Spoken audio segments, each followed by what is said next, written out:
ಇರುವಂತಹ subject English. First standard English ಸಬ್ಜೆಕ್ಟ್ನ ನಾನು ಹೇಳ್ಕೊಡ್ತಾ ಇದ್ದೀನಿ.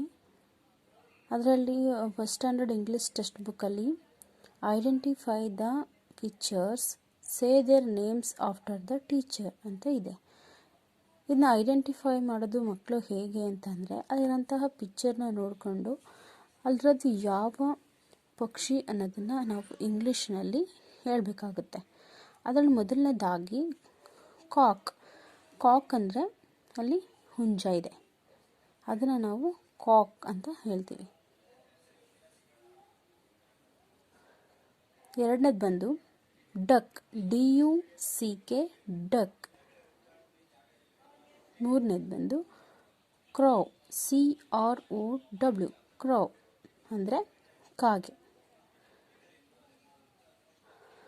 ನಾಲ್ಕನೇದು ಬಂದು ಪಿಕಾಕ್, PEACOCK ಪಿಕಾಕ್ ಅಂದರೆ ನವಿಲು.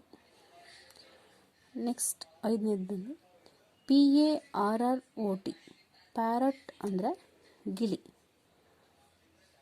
ನೆಕ್ಸ್ಟ್ ಆರನೇದು ಪೆಂಗ್ವಿನ್, PENGUIN ಪೆಂಗ್ವಿನ್.